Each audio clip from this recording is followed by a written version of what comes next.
नमस्कार दोस्तों, जैसा कि आप सब लोग जानते हैं कि इस चैनल पर ऑन डिमांड वीडियोस बनती रही हैं। उसी कड़ी में मैं आपकी डिमांड पर एक वीडियो हिंदी में लेकर आया हूं और वीडियो का टॉपिक है एबीएस।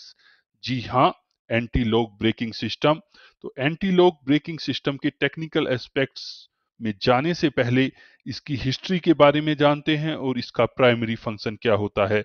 जैसा कि आप सब लोग जानते हैं कि एबीएस एक सेफ्टी फीचर है जो आपकी व्हीकल को स्किड होने से बचाता है। और किसी भी व्हीकल को स्किड होने का मेन रीजन होता है उसके पहियों का लॉक हो जाना। जी हाँ, तो एबीएस किसी भी व्हीकल के पहियों को लॉक होने से बचाता है। चलिए आपको इसकी हिस्ट्री में लेकर चलता हूं। सबसे पहले मॉडर्न एबीएस का कॉन्सेप्ट 1950s में आया था। अगर मैं कुछ अगर मैं कुछ साल पहले 1908 की बात करूं तो एक व्यक्ति जेई फ्रांसिस ने इस कॉन्सेप्ट को इंट्रोड्यूस किया था और उसका नाम था slip prevention regulator for rail vehicles. इस दौरान बहुत सारी इस कंपनी ने ओएबीएस पर काम किया। अगर मैं बात करूं fully electronic anti lock braking system की, तो ये डेवलप हुआ था late 1960s for Conrad aircraft. और मैं बात करूं मॉडर्न एबीएस सिस्टम की, तो वह इन्वेंटेड किया गया था 1971 में बाय मारीपाला जीटी इन फिएट रिसर्च सेंटर। ऑलमोस्ट सभी कारों में वही स्टैंडर्ड यूज होता था। उस पेटेंट को बाद में बोस को सोल्ड कर दिया गया। अगर मैं बाइक की बात करूं तो 1988 में फर्स्ट टाइम बीएमडब्ल्यू ने इलेक्ट्रो हाइड्रोलिक एबीएस मोटरसाइकिल में यूज किया था। अब आते हैं इसके ऑपरेशन पर। अगर मैं इसके कंपोनेंट की बात करूं तो इसमें सबसे पहले होता है एक ईसीयू जो एबीएस ईसीयू कहलाता है। उसके बाद होते हैं 4 सेंसर और कम से कम 2 हाइड्रोलिक वाल्व्स। ईसीयू का काम होता है एक व्हील्स की रोटेशनल स्पीड को मॉनिटर करना। ये हर चारों सेंसर्स को कंटिन्यूअसली मॉनिटर करता है। अगर व्हील रोटेशन, इसमें दो केस आते हैं। फर्स्ट केस होता है अगर व्हील रोटेशन व्हीकल की स्पीड से कम हो तो उस कंडीशन को बोलते हैं इंपेंडिंग व्हील लॉक। और जैसा कि मैंने बोला था कि ईसीयू इसको कंटिन्यूअसली मॉनिटर करता है। जब ईसीयू को पता चलता है कि wheel rotation is less than vehicle speed, then ECU उस पर्टिकुलर व्हील्स के वाल्व को एक्चुएट करता है और हाइड्रोलिक प्रेशर को रिड्यूस करना स्टार्ट कर देता है। और उससे होता यह है कि ब्रेकिंग फोर्स उस पर्टिकुलर व्हील्स पर रिड्यूस होता है और व्हील्स की रोटेशन फास्टर हो जाती है जो व्हीकल की स्पीड से सेम होना स्टार्ट होती है। उससे फायदा ये होता है कि व्हील स्किड नहीं होता उस मूवमेंट के लिए। और ईसीयू अगर डिटेक्ट करता है उससे just opposite condition, means wheels अगर फास्ट टर्न कर रहे हैं कंपेयर टू व्हीकल स्पीड, तो ईसीयू हाइड्रोलिक प्रेशर को उस पर्टिकुलर व्हील्स पर इंक्रीज कर देता है और जिससे व्हील्स की स्पीड कम हो जाती है। और यही प्रोसेस बार बार ईसीयू करता रहता है और ये हाइड्रोलिक प्रेशर ड्राइवर फील भी कर पाता है। और ये braking pressure apply and release बहुत फास्ट होता है। अगर मैं नंबर ऑफ टाइम्स की बात करूं तो ये 15 से 40 बार पर सेकंड, 15 टू 40 टाइम्स पर सेकंड ये प्रोसेस होता है। Apply release.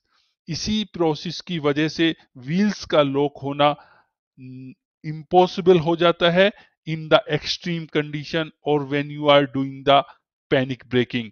अगर एबीएस का कोई भी पार्ट खराब होता है तो आपकी कार में इंस्ट्रूमेंट पैनल पर एक वार्निंग लाइट जलने लगती है। और जब तक आपकी कार में पर्टिकुलर पार्ट सही नहीं हो जाता तब तक आपका एबीएस डिसेबल्ड रहता है। मॉडर्न एबीएस की बात करूं तो ऑल फोर व्हील्स पर ब्रेक प्रेशर कंट्रोल होता है जिससे ब्रेकिंग फोर्स मैक्सिमम लगता है। जैसे जैसे technology day by day advance होती जा रही है, इसी श्रेणी में आता है एक एडवांस फीचर जिसका नाम है ईएससी, जिसको बोलते हैं इलेक्ट्रॉनिक स्टेबिलिटी कंट्रोल सिस्टम, जिसमें दो एडिशनल सेंसर होते हैं। एक स्टीयरिंग एंगल सेंसर बोलते हैं और दूसरा होता है गायरोस्कोपिक सेंसर। इस पर्टिकुलर फीचर की हम कभी बाद में बात करेंगे इन डिटेल। अगर मैं ABS सिस्टम के कंपोनेंट्स की बात करूं तो जैसा कि मैंने आपको पहले भी बताया है कि इसमें पहला कंपोनेंट होता है स्पीड सेंसर, जिसको हम व्हील स्पीड सेंसर बोलते हैं। इसमें 4 व्हील स्पीड सेंसर होते हैं जो चारों व्हील्स पर लगे रहते हैं। इनका फंक्शन व्हील्स के एक्सिलरेशन और डी एक्सिलरेशन को मॉनिटर करना होता है और इस पर्टिकुलर सिग्नल को ECU को सेंड करते हैं। दूसरा होता है वाल्व्स। वाल्व्स ब्रेक लाइन पर प्लेस्ड होते हैं और ये सभी वाल्व्स ABS ECU से कंट्रोल होते हैं। इन वाल्व्स की 3 पोजीशन होती है।